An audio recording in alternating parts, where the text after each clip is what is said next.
Inside, every one of us lives an unquenchable thirst for discovery, the urge to look beyond the horizon, to step onto lands where no human has ever set foot, and to finally map the last blank spots on the globe. We conquer the highest mountains, descend into the deepest ocean trenches, and send robots to other planets. In the 21st century, it seems as though there are almost no secrets left for humanity to uncover. But this is an illusion. Our planet still holds places that remain completely impenetrable to us. These aren't just remote corners of the globe that are hard to reach. They are true zones of silence, places surrounded by invisible walls that are far stronger than any physical fence. These walls weren't built by humans. They were erected by nature itself, by deep-rooted faith, or by the tragic secrets of the past. Attempting to enter these places is not just a violation of the law. It is an invasion into another world, a world that demands to be left alone. Today we are going on a journey to some of these restricted zones. We won't try to break their seals. Instead, we will try to understand why they are closed off. We will uncover stories that force us to question the limits of our curiosity and the weight of our responsibility. We are heading to places where we are forbidden to enter for the sake of an entire civilization's survival, out of respect for the gods and to preserve the fragile memories left by our ancestors. So, sit back and get comfortable. Our first stop is an island in the Bay of Bengal, a paradise that greets outsiders with a hail of arrows, a place where time stopped tens of thousands of years ago. We are heading to North Sentinel Island. Just look at it. From a bird's-eye view, North Sentinel Island looks like an absolute dream. Just 60 square kilometers of land surrounded by crystal-clear turquoise waters and protected by vibrant coral reefs. It seems like the perfect secluded getaway. But this idyll is deceptive. For any outsider, this island is one of the most dangerous places on Earth. And for its inhabitants, it is their final fortress. This island is home to a people known as the Sentinelese. They are not just a tribe. They are arguably the most isolated group of humans on the planet. Anthropologists believe their ancestors arrived here from Africa during the Great Human Migration and have remained in complete isolation ever since. Any aircraft or boat that dares to approach their shores is invariably met with the exact same response: a volley of arrows. But what does it mean to be an uncontacted people? It doesn't mean they've never seen other humans. They have. And every single contact has likely only reinforced their belief that nothing good ever comes from the outside world. Their collective memory is scarred by a history of invasions, disease, and violence. To understand their hostility, we must travel back in time to the late 19th century, during the height of the British Empire. In 1880, a British naval officer and administrator of the Andaman Islands named Maurice Vidal Portman landed on the island, driven by the scientific curiosity typical of that era. After days of searching, his expedition captured an elderly couple and 4 children. They were taken to Port Blair, the capital of the islands, to be studied. The consequences were as predictable as they were tragic.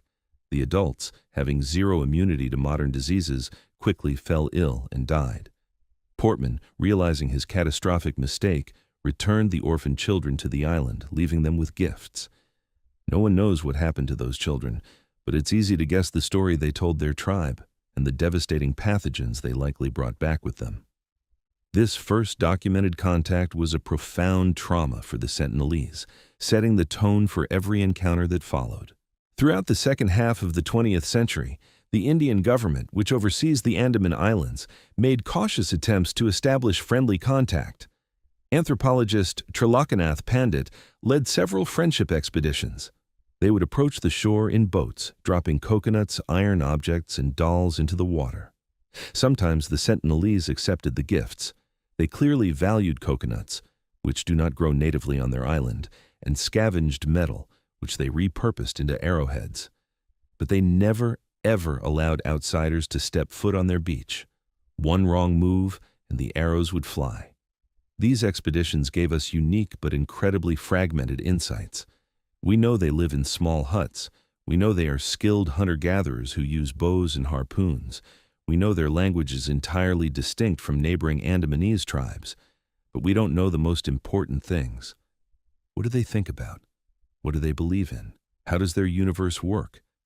The most striking proof of their incredible resilience came in 2004. The devastating Indian Ocean tsunami claimed the lives of hundreds of thousands of people. The entire world feared that this tiny tribe, living on a low-lying island, had simply been washed away by the giant wave. 3 days after the disaster, the Indian Coast Guard sent a helicopter to assess the damage and look for survivors. As the helicopter hovered over the beach, a lone Sentinelese man emerged from the jungle. He wasn't asking for help. He drew his bow and fired an arrow at the roaring metal bird. That image echoed around the world. It wasn't just an act of aggression, it was a statement. We are alive, we are here, and we do not need your help. Leave us alone. Following this, the Indian government permanently changed its policy. All attempts at contact were halted. A 5-kilometer exclusion zone was established around the island. Breaching it is a serious criminal offense. But, as history shows, laws don't stop everyone. In November 2018, the world was shocked by the news that a 26-year-old American missionary named John Allen Chau had been killed by the Sentinelese. This is a story that is complex and tragic from every angle. Chau wasn't a thrill seeker or a scientist. He was a deeply religious man who believed it was his life's mission to bring Christianity to the last unreached people on earth. He referred to North Sentinel Island as Satan's last stronghold. He had prepared for the trip for years. He illegally paid local fishermen to smuggle him close to the forbidden island. Thanks to the journal he left with the fishermen, we know the details of his final days. He paddled to the shore in a kayak, shouting that Jesus loves them, and tried to offer gifts. In return, he was met with either complete indifference or arrows. During one attempt, a young boy shot an arrow that pierced the waterproof Bible Chau was holding. He knew the danger. In his final journal entry, he wrote, "You guys might think I'm crazy in all this, but I think it's worth it to declare Jesus to these people." After writing that, he headed to the island one last time, asking the fishermen not to wait for him. The next morning, the fishermen watched in horror from afar as the Sentinelese dragged his lifeless body across the beach and buried him in the sand. Chau's death sparked a massive global debate. Was he a martyr for his faith or a reckless egoist? But the biggest issue wasn't his intent.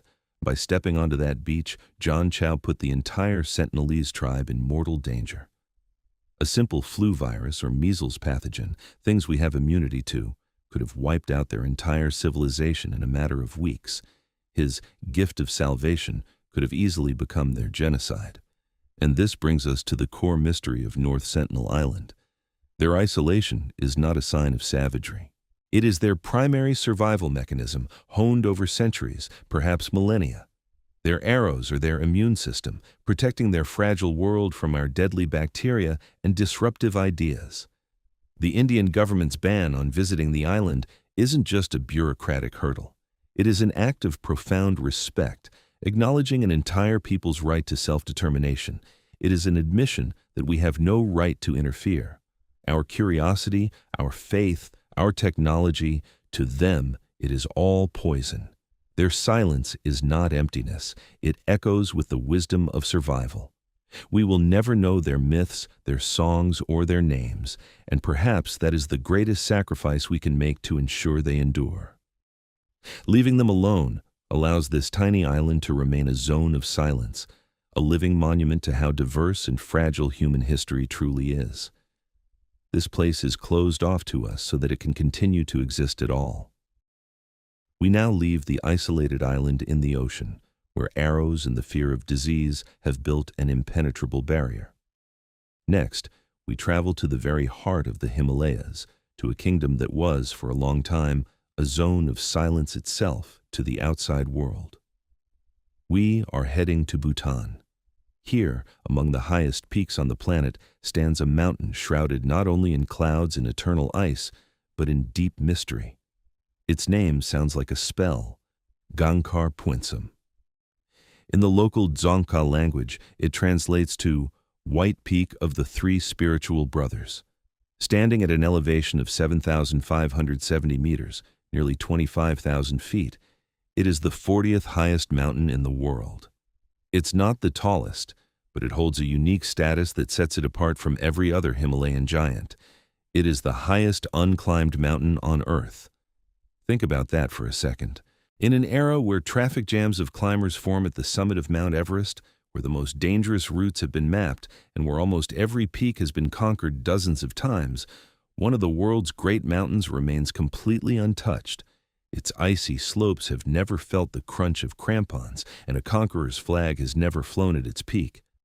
But the reason for this isn't that the mountain is impossible to climb, though it is undoubtedly brutal and dangerous. The reason is entirely different. Gangkhar Puensum is protected not just by jagged rocks and avalanches, its ultimate guardian is faith. To understand this mystery, you have to understand the soul of Bhutan. This small kingdom, sandwiched between the giants of China and India, has chosen a unique path of development. Instead of measuring progress purely by gross domestic product, GDP, Bhutan famously measures gross national happiness. It is a country where nature and spirituality are inextricably linked. In the traditional Bhutanese worldview, deeply rooted in Tibetan Buddhism and ancient animist beliefs, mountains are not just geological formations. They are sacred domains. They are the homes of deities, spirits, and the protectors of the faith. To climb to the summit of such a mountain is not seen as a heroic triumph. It is a sacrilege. It is the equivalent of breaking into someone else's temple and walking onto the holy altar with muddy boots. For the people living in the valleys below Gangkhar Puensum, this mountain is the domain of powerful spirits. For generations, any local misfortune, a bad harvest, an outbreak of disease, or the loss of livestock was blamed on the anger of the mountain's disturbed deities. And for decades, their faith found strange and frightening validation. Bhutan only opened its mountains to commercial climbing in 1973, seeking to attract tourism and foreign currency. This decision launched a short, dramatic, and deeply unsettling chapter in mountaineering history. Between 1985 and 1986, 4 different expeditions, American, British, Austrian, and Japanese, attempted to summit Gangkhar Puensum. Every single one of them failed. They were plagued by inexplicable hardships. Sudden, violent storms would materialize out of a clear sky. There were bizarre technical failures and mysterious illnesses that struck down team members. It was as if the mountain itself was fighting back, using every weapon in its arsenal.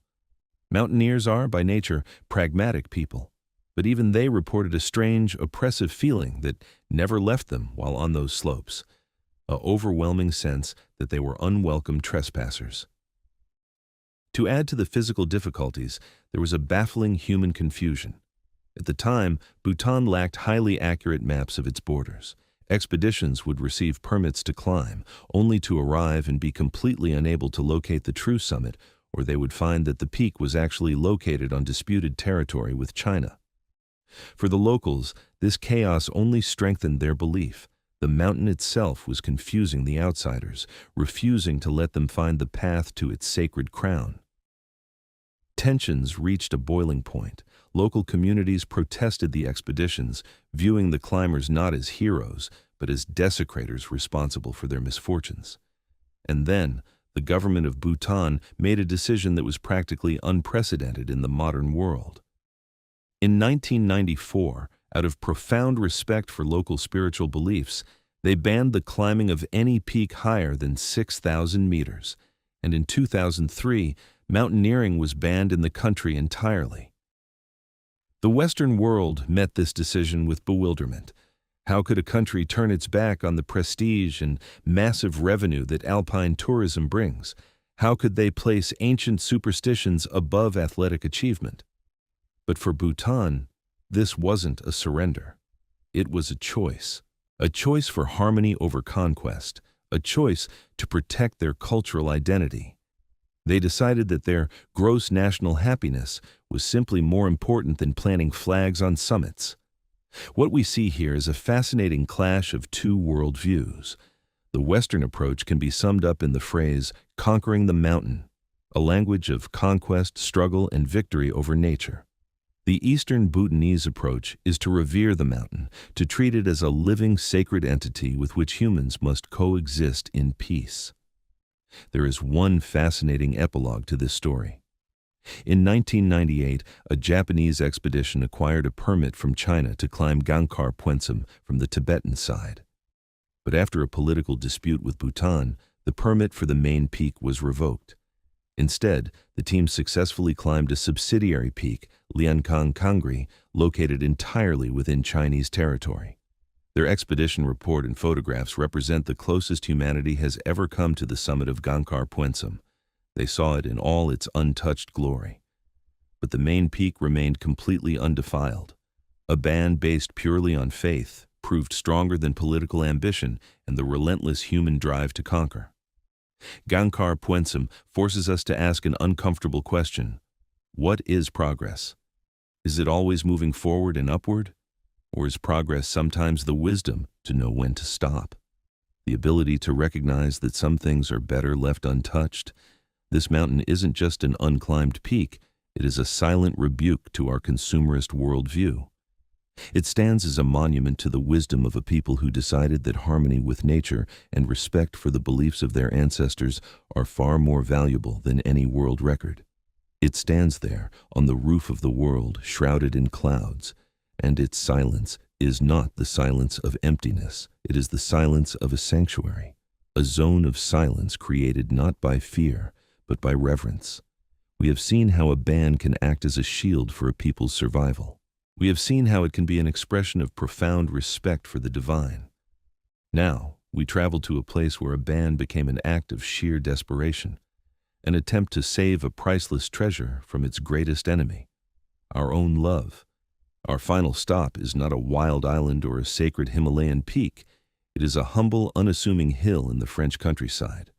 But beneath its surface lies a time capsule that transports us 17,000 years into the past. We are at the entrance to the Lascaux cave. Its story begins like a boy's adventure novel.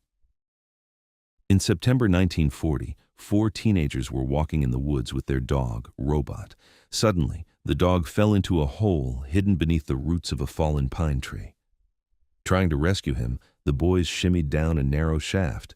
Illuminating the darkness with a makeshift lamp, they found themselves in a place that would forever change our understanding of human history. It was an absolute miracle. The walls and ceilings of the cave were covered with hundreds of vibrant images, massive aurochs, graceful horses, sprinting deer. They were painted with unbelievable skill, perspective, and dynamism. The colors were so vivid, they looked as though they had been painted yesterday. This was the Sistine Chapel of the prehistoric world, an entire gallery created by our distant Cro-Magnon ancestors. For millennia, the cave had been hermetically sealed by a rockfall that blocked the entrance. Inside, a unique, incredibly fragile microclimate had formed. A perfectly stable temperature, 100% humidity, and a specific concentration of carbon dioxide had preserved the pigments in pristine condition.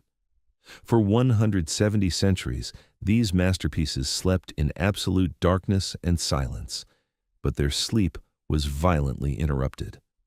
The discovery of Lascaux became a global sensation. After the Second World War, in 1948, the cave was opened to the public, and the world flooded in. Every single day, over 1,000 people shuffled through the narrow subterranean halls.